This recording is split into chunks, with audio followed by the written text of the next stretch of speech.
Some of the most infamous battles in world history were even more devastating than you might imagine, including one whose aftermath led to the deaths of tens of millions of people.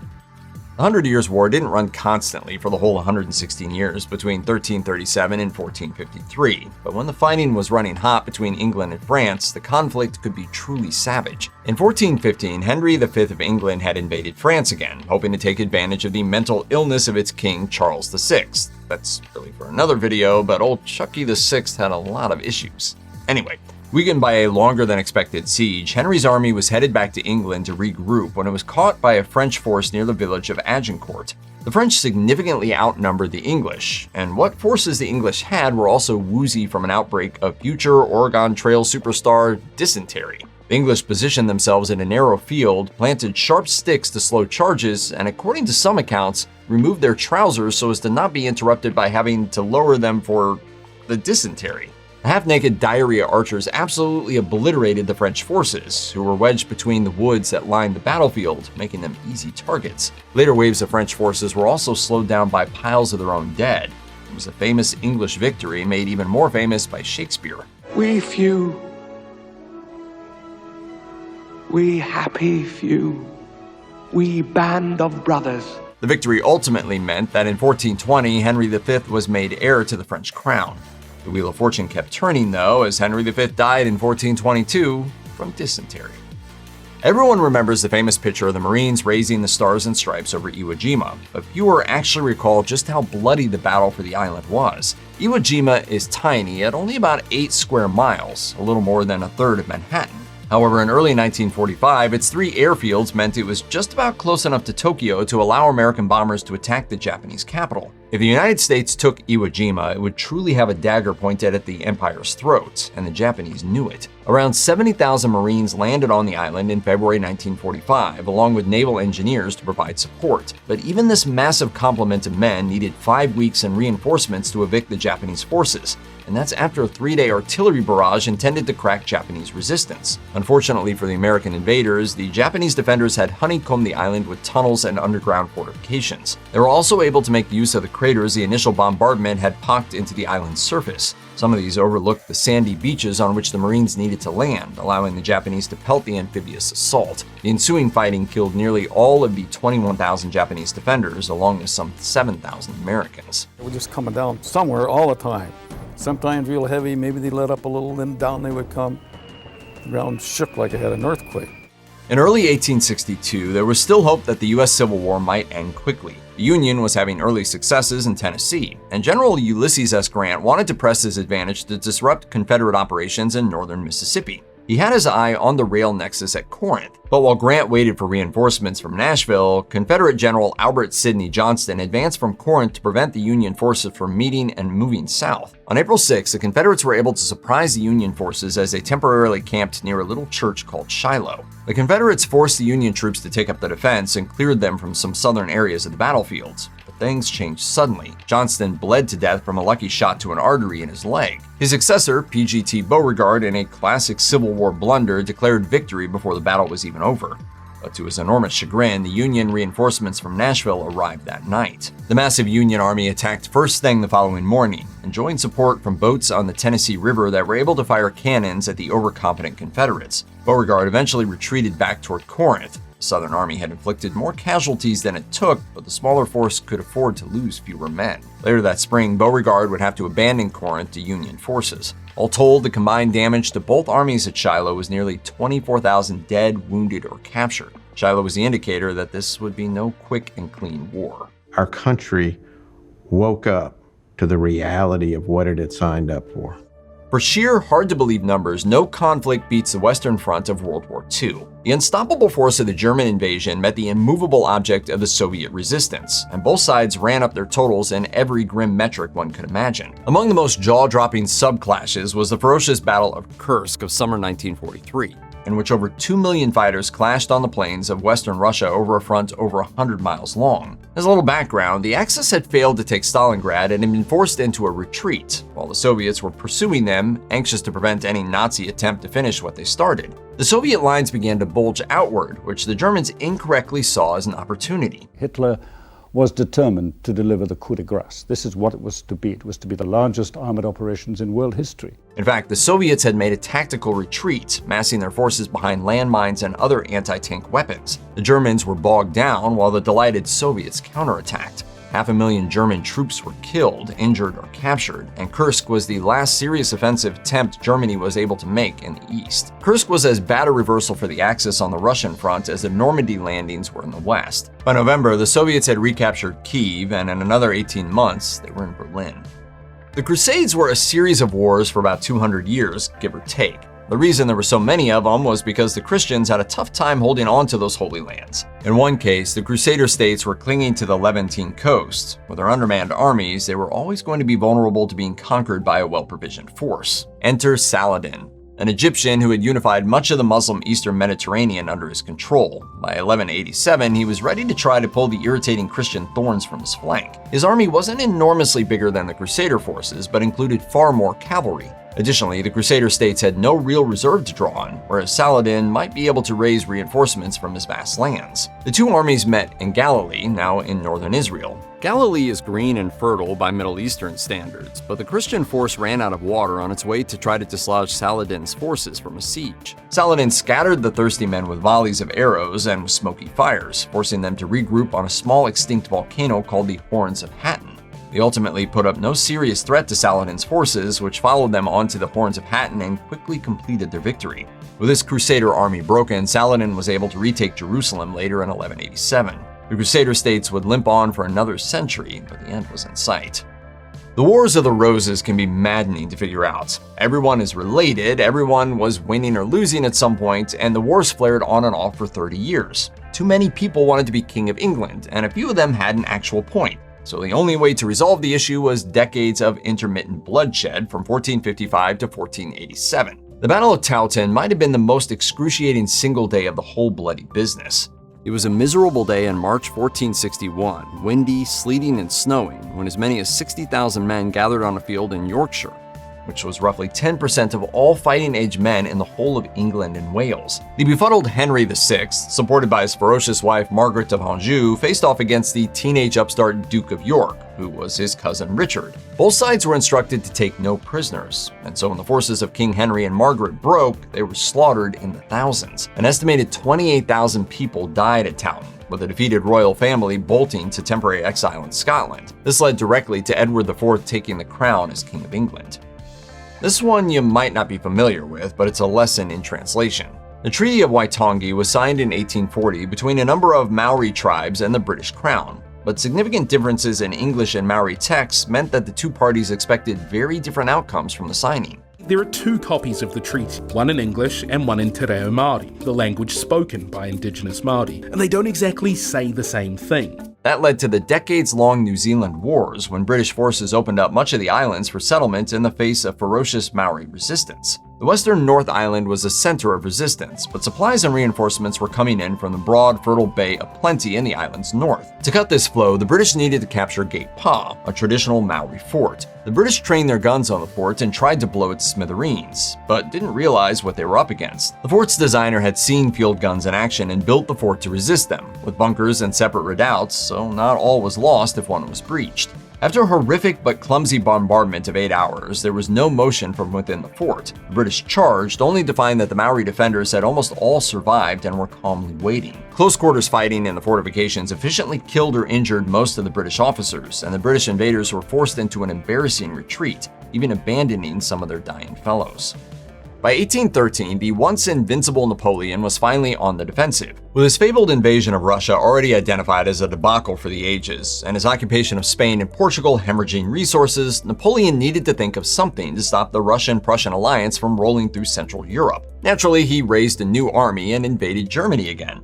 Napoleon himself did well enough, but other French generals weren't so successful, and so he abandoned his plan to seize Berlin in favor of standing and fighting at Leipzig. Leipzig is conveniently situated on a plain at the juncture of several rivers and roads. Outside the city, the Tsar of Russia, the Emperor of Austria, and the King of Prussia met personally to plan. On October 16th, the Allied armies began grinding through the suburbs of Leipzig in the face of fierce resistance and powerful artillery. first day of fighting was so bloody that everyone stopped the following day to gather the dead. Unfortunately for Napoleon, Allied reinforcements arrived that day, including some under his old subordinate Jean-Baptiste Jules Bernadotte, now the Crown Prince of Sweden. Bernadotte's presence inspired some of his old troops to defect from the French army. Napoleon's late-night retreat out of Leipzig became a bloody farce. There was one bridge which he ordered blown up after the French army had crossed it to cut off pursuit, but a chain of mistakes led to it being blasted while it was still very much covered in Frenchmen.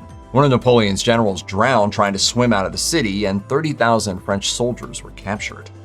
If Hannibal, the general of Rome's powerful rival Carthage, had only coaxed an army, complete with elephants, over the Alps into Italy, it would have been remembered as one of the most daring military gambits ever undertaken. But it's what he did when he came down out of the mountains that's even more impressive. In 3 years, Hannibal inflicted 3 terrible defeats on Rome, almost strangling the future empire in its cradle. Just to back it up a sec. So this is around 217 BC, over 150 years before Julius Caesar, and Rome and Carthage, which was basically the coast of northern Africa, are the 2 major powers around, and they don't like each other. Cannae is the most famous of these 3 battles starring Hannibal, but the fight at Lake Trasimene may have been even more miserable for the hapless Roman forces. The Romans were pleased to see that Hannibal's army had moved into hilly Tuscany, where his cavalry could not operate as well. So pleased, in fact, that they walked right into Hannibal's snare, proceeding to the shore of Lake Trasimene without sending scouts to see where Hannibal was. It turned out he was hiding in the foggy hills around the lake. With escape and retreat blocked by Hannibal, the Romans had to fight, but the contest wasn't even close. The Carthaginians pulverized the Romans, killing their commander and forcing a number of the men to retreat into the lake itself. Many drowned, while others got stuck in the mud and became easy pickings. As a final insult, a force of 4,000 reinforcements sent by Rome was also captured. Out of 20,000 men, 15,000 die in about 3 hours. In the years leading up to 9 AD, the Roman Empire expanded. In addition to conquering much of the Mediterranean coastline in modern-day France, they had captured enough of the land east of the Rhine to get a foothold in what they called Germania. While they felt confident enough to appoint a governor of Germania, the tribes who lived there had a different idea. Arminius, the leader of the local tribe, convinced the Roman governor Varus that there was a revolt brewing off in a northern, remote part of Roman Germania. Arminius accompanied Varus part of the way, then turned on him. Details aren't totally clear, but it seems Arminius' trap was excellent, with Romans trudging through the muddy Teutoburg Forest beset by javelins and fire arrows. Over 4 days of fighting, the Romans fell in more and more ambushes, with many eventually choosing death on their own swords rather than capture. And for good reason. Those who were captured may have been sacrificed. As many as 20,000 Romans may have died, taking with them only a trivial number of Germans. When Augustus Caesar got the news, the emperor reportedly went off the rails, screaming, "Give me back my legions." Subsequent expeditions failed, and most of Germany was never conquered by the Romans. In 1870, an allied army of Prussians and Germans began rolling into France after the Emperor of France, Napoleon III, had declared war against Prussia, what we now call the Franco-Prussian War. The French were very optimistic about the new guns being used by their reorganized army, but that optimism proved to be misplaced against the Prussian powerhouse. A big chunk of the French forces wound up penned up in the fortified city of Metz. The remainder of the army, with the emperor tagging along, tried to free them instead of falling back to defend Paris. By September 1st, 1870, they too were trapped in the small fortress town of Sedan, near the Belgian border. With a primary general wounded and the emperor struggling with severe kidney stone, disaster seemed inevitable, and it was. The entire French army surrendered, and Napoleon III handed himself over personally to the King of Prussia. The French overthrew their captive emperor, but the Third Republic was no better able to resist the Prussians than the Second Empire had been, and a mere 18 days later, Paris was under siege. The hungry Parisians ate the animals in the zoo in their attempts to hold out, but finally caved in early 1871. In the peace settlement, Germany gobbled up France's eastern territories and had the King of Prussia declared German emperor in the Palace of Versailles, laying resentments that would eventually help kindle World War I. There's some thought that the Byzantine Empire started its decline with its defeat at the Battle of Manzikert in 1071. It wasn't the worst battle in its history or the last, but Manzikert was the point at which fate seemed to be turning against a glittering Greek empire that had outlasted its Roman twin. Nomadic Turks, fresh on the scene from their Central Asian homeland, had been pestering Byzantine strongholds in the east near the modern border with Armenia. A new emperor, Romanus IV Diogenes, had come to the throne with hopes of refreshing the neglected Byzantine army and pushing the bothersome Turks far enough away that there would no longer be a Byzantine problem. Romanus approached the Turks near the small fortress of Manzikert and split his army to create a pincer movement. Except half of the army disappeared, either defected, lost, or defeated in a separate engagement. Romanus' numerical advantage was gone, and his forces would be winnowed further by defections. Nevertheless, Romanus arranged his forces for the battle and charged. The Turks backed off calmly until the exhausted Byzantines began to retreat, then swarmed them, overrunning the entire army and capturing the emperor. Romanus was treated well in captivity and allowed to ransom himself for the price of 3 major cities, a colossal amount of gold, and the betrothal of one of his daughters to the son of the Turk leader. The other Byzantines, less thrilled with the deal, deposed, blinded, and ultimately killed Romanus when he returned to Constantinople. From 1850 to 1864, China was convulsed by a ferocious civil war that is believed to have killed more than 20 million people. The Taiping Rebellion resulted from a new religious movement founded by Hong Xichuang, a man who claimed to be God's son and therefore Jesus' younger brother. The Taiping set their sights on overthrowing the reigning Qing dynasty of China, and by 1853 they had taken the major city of Nanjing and made it their capital. The Taiping rebels failed to follow up their early victories with lasting statecraft, spending their energy on internal squabbles, paranoia, and attempts to out-mystic one another. Internal purges and Western help allowed the Qing to recover, and by 1864 they were at the walls of Nanjing, hammering away with cannons and scrapping with Taiping fighters in the city's defensive earthworks. Hong refused to evacuate the city and then ate some weeds, which killed him. Whether this was death by suicide or mere foolishness is unknown. A few weeks later, the Qing army took a ridge overlooking the city and was able to pelt Nanjing to their heart's content. Shortly after that, explosives opened a 60-yard-wide breach in the walls. The Qing forces flooding into the city killed a lot of Taiping fanatics, but so did the Taiping themselves, choosing to set themselves ablaze rather than surrender. The death toll at Nanjing probably topped 200,000, the vast majority of them Taiping rebels and unfortunate civilians. By the time Italy became a unified kingdom in 1861, there wasn't much left of the world to colonize, as the other European powers had already more or less divided up everything worth having. But one big prize still lay on the board: Ethiopia. The ancient African empire, ruled by a man claiming to be the descendant of King Solomon's romance with the Queen of Sheba, lay just inland from Italian Eritrea on the coast of the Red Sea. In 1896, Italy crossed into Ethiopia to pluck this plum colonial candidate, but Emperor Menelik II was ready to fight. Part of Menelik's strategy was to seem unprepared, and he planted false intel that his army was smaller and more poorly equipped than it was. Meanwhile, the Italian army was actually small and poorly equipped, lacking even accurate maps. The Italian general, even after a very long march into mountainous Ethiopia, preferred to retreat, but Rome continued to hector him to attack, and quickly. So he threw his 15,000 Italians and African recruits against 100,000 Ethiopians near the city of Adwa. The Ethiopians' stunning victory at Adwa saw some 70% of the Italian force killed or captured, with the remainder facing a deeply unpleasant retreat back to Eritrea. Ethiopia would stand alongside Liberia as the only independent African country until the Italians returned in 1935 and overran the country in 1936, although they were chased out again in 1941. The city of Feodosia in the oft-contested Crimea spent one chapter of its long and eventful existence as a Genoese trading colony established in 1266 by agreement with the ruling Mongol state. It was then known as Kaffa. The relationship was not particularly easy, but in the 1340s it was rich and bustling when war broke out between the Genoese and the Mongol-Turk hybrid Golden Horde. An initial siege was broken by Italian reinforcements, and then a second attempt to take the city faltered in 1346, when the Golden Horde soldiers and their Venetian allies started falling over dead from the Black Death. That's when someone in the Mongol camp with a particularly ghoulish mind realized the presence of diseased corpses was an opportunity. Reportedly, the Golden Horde loaded their dead comrades into catapults and yeeted the remains over the walls of Kaffa, pummeling the besieged city with an especially gruesome biological weapon. The plague took root in the horrified city, but the Golden Horde was unable to take advantage of it, as they were too busy dying from the plague themselves. This gruesome event is also how the Black Death entered Europe. The fleeing Genoese of Kaffa carried it back to the richest and most populous cities across the Mediterranean,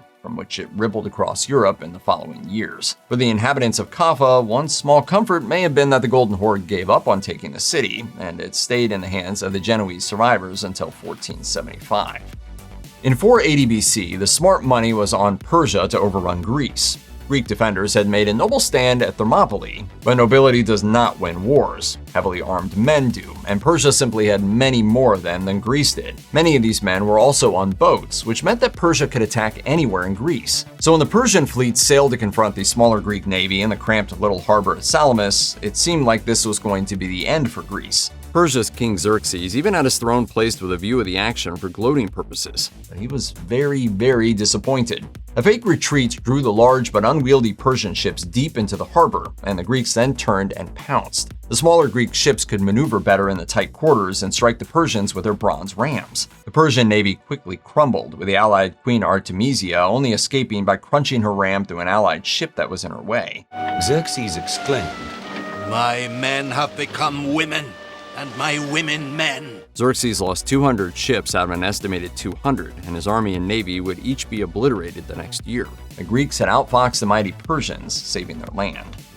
When the Herero people of German Southwest Africa, which is today's Namibia, began their fight against the German colonial government, their leader issued a directive that settler women and children were to be spared. The Germans were uninterested in matching this civility and instead sent the bloodthirsty Lothar von Trotha to beat the Herero into submission, or in other words, commit genocide. The Herero had pulled back to a plateau called Waterberg. According to some sources, they expected to be met by negotiators, while others argue that Waterberg was a staging point in case an evacuation became necessary. It became necessary, but not easy. Von Trotha encircled the Herero and trapped them on Waterberg, and on August 11, 1904, the Battle of Waterberg began with a punishing artillery barrage. Though some of the Herero only had clubs rather than guns, they were able to fight their way out between two German units and flee into the desert. Von Trotha then began the genocide of the Herero. German forces pursued the Herero, killing those it captured, then pulled back to wait, occupying all known water sources and constructing a gigantic fence to keep the Herero trapped in the arid desert. Von Trotha issued an order announcing that any Herero found in German Southwest Africa would be shot, regardless of age, sex, or whether they were armed. 2 months later, this was repealed in favor of capturing surviving Herero to hold as slaves. Some were used for medical experiments, and a handful of key German figures in this genocide went on to participate in the Holocaust. As many as 85% of the Herero people died, while the descendants of those that survived are still feeling the aftermath more than a century later.